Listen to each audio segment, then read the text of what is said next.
everybody! Today we're going to read Daisy Head Mayzie by Dr. Seuss. Now stay tuned until the end of the video where we're going to share some secrets about this book. Daisy Head Mayzie by Dr. Seuss, with illustrations based on the sketches by the author. It's hard to believe such a thing could be true, and I hope such a thing never happens to you. But it happened, they say, to poor Mayzie McGrew. It happened like this. She was sitting one day at her desk in her school in her usual way when she felt a small touch on the top of her head. So Mayzie looked up and she almost dropped dead. Something peculiar was going on there. A daisy was sprouting right out of her hair. I kind of feel a daisy sprouting out of my hair too. Behind her was sitting young Herman Butch Strudel. Hey! This looks like a daisy up here on her noodle.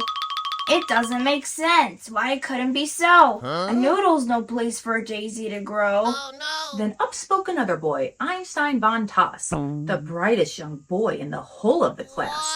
It's a very odd place to be sprouting a daisy, but nevertheless, one is growing on Mayzie. Hey, look it! Cried Butch. Right here in this room, Daisy Head Mayzie, she's bursting in bloom. Miss Sneecher, the teacher, came rushing up quick. Such nonsense! Some child is playing a trick! Which one of you boys stuck that thing in her hair? You know that a daisy could never grow there. But teacher, said Butch, I saw the thing rise right out of her head with my very own eyes. Just give it a yank if you think I tell lies. Yeah. Miss Sneecher had heard quite enough of this talk. Mayzie, hold still! Let me get at that stalk! Oh, no! Ouch! Hollered Mayzie. Quit yanking! Butch said. You're giving her pains. I bet those roots go way down in her brains. The kids in the room started shouting like crazy. Daisy Head, Daisy Head, Daisy Head Mayzie, Daisy Head, Daisy Head, Daisy Head Mayzie. Daisy Head, Daisy Head, Daisy Head Mayzie. Daisy Head, Daisy Head, Daisy Head Mayzie. Daisy Head. Children, be quiet. Miss Sneecher was puzzled. Good grief and alas! To think that this thing happened right here in my class! I've taught in this room 20 years, maybe more, but I've never seen anything like this before. I'll have to report it! You'll just have to come to the principal's office and show Mr. Grum. Now the principal, good Mr. Gregor Grum, was a very wise man, just as smart as they come. Wow. He knew more than anyone else in the nation about long division and multiplication.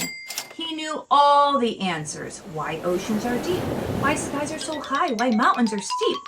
He should have the answer to this thing on Mayzie. My word, he declared. It's a genuine daisy. I've seen them quite often in fields growing wild, but never before on the head of a child. Now what in the world ever made this thing sprout? I have no idea, but I'm going to find out. It says daisies grow on the land, they grow between rocks, they grow in the sand. It mentions right here they grow in a pot, but mention the head of a girl?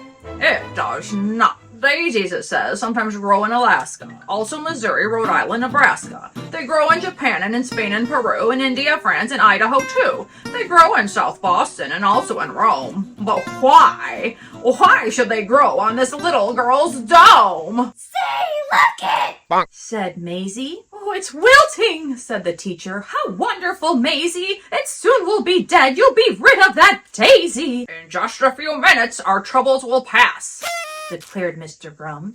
Take her back to the class. Then the principal saw a most terrible sight.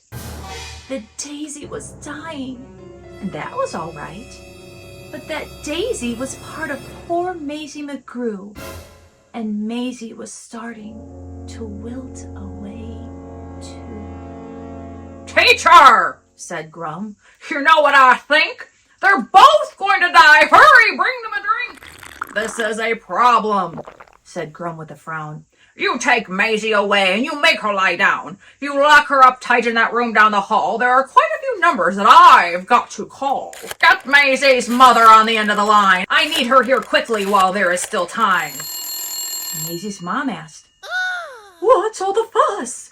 Goodness to Betsy, I'll be on the next bus." A call to the shoe store reached Mr. McGrew. What? He answered while holding a customer's shoe. Hey! She's growing a what? I'm coming right there. And he ran out of the shoe store with no time to spare. "A doctor should see her," the principal said. "An expert on plants, like the one on her head." So he called Dr. Eisenbart, who said, Goodness gracious! A child with a head is partly herbaceous. I simply must see this. I'll come over to you. and his patient, though shirtless, came to see it too. Then Grum called Finch the florist, who grabbed for his shears. I'll be there as fast in my truck and shift gears. Meanwhile, poor Mayzie lay down on a couch. The daisy slumped down on its stem in a slouch. But the window was open because it was warm, and the sweet-smelling daisy attracted a swarm of bees! Bees, bees, bees! Mayzie jumped out the window. What else could she do? But the faster she ran, the faster they flew. In the park, she ran into Officer Thatcher. The bees on her heels were just starting to catch her. He said, "Wait a minute, kid. I'll be right back." Left Mayzie alone to fend off the attack. But Thatcher returned with a fishbowl and bucket, into which the fish from the bowl, and then he stuck it on top of her head. She felt like a fool. "Kid, I'm taking you back to school." Principal Grum didn't know what to do. Oh no! "It's worse!" cried Miss Sneecher. "Much worse than we feared. The Daisy and Mayzie have both disappeared." Behind her came charging Mr. McGrew, chased by a customer chasing his shoe. Finch the florist, Dr. Eisenbart too, Dr. Eisenbart's patient, and Mrs. McGrew. Then the door opened, and in came poor Mayzie, wearing the fishbowl protecting her daisy. Then Officer Thatcher, who looked all around, said, "Anyone here know this kid that I found?" "Mama!" cried Mayzie as she ran to her mother. But Mrs. McGrew stepped back with a shudder. "I think I feel faint," she just managed to utter. Stand back! Yelled the doctor as he looked about. Allow me some room to examine her sprout. The doctor approached, stethoscope to his ear, but the wail of the siren was soon all he could hear. And then, without warning, the door opened wide. And who but the mayor should step right inside? At acting important, there was none to compare. He was best at long speeches, chock full of hot air. His Honor, the Mayor! "I promise, my friends, that if I'm re-elected, the daisy on Mayzie will be disconnected. The law of our fathers is simple and sound. Daisies belong and should stay on the ground.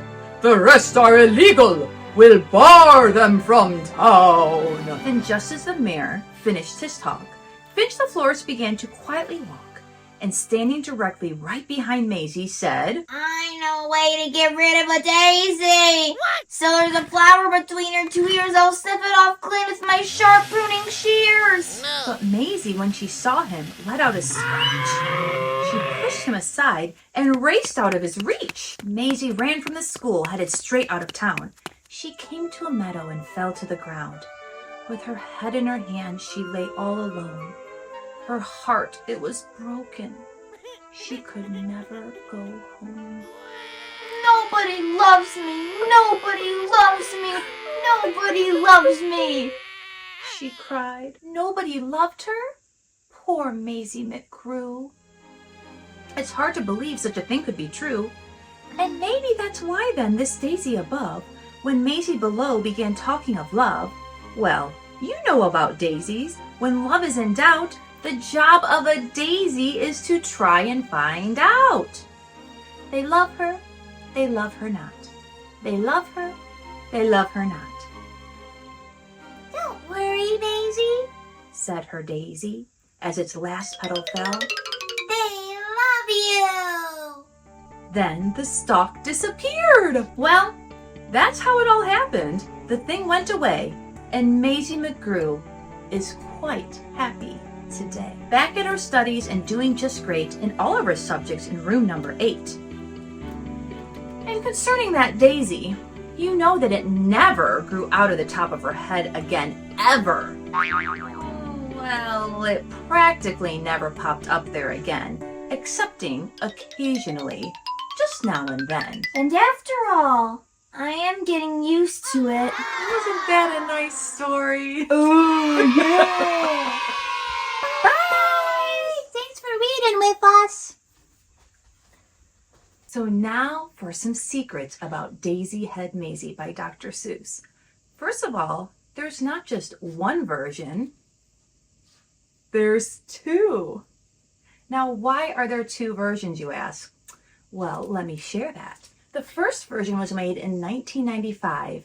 So Theodore Geisel died in 1991. His wife Audrey found this script in some of his old things, and it looked like it was supposed to be turned into a cartoon. So Hanna-Barbera actually took that and made a cartoon. But then in 2016, they decided that they really wanted to go with more of the true look that Dr. Seuss wanted.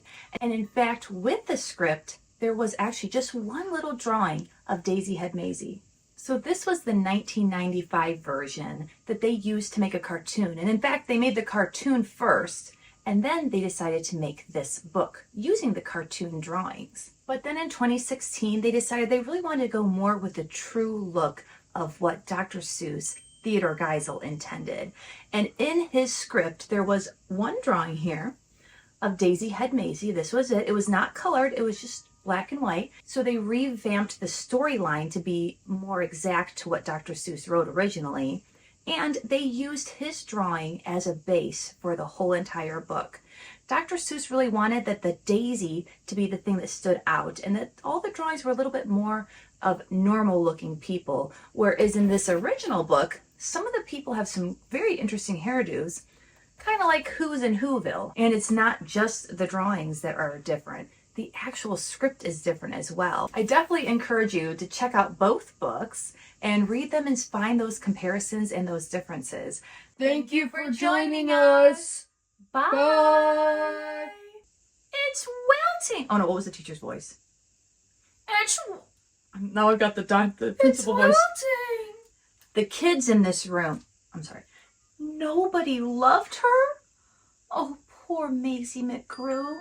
Now I need to take the card. Say, oh, that's you, sorry. Then you keep saying it.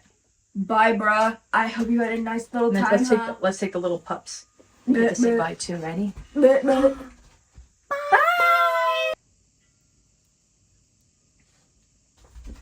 Please be recording. Okay, good.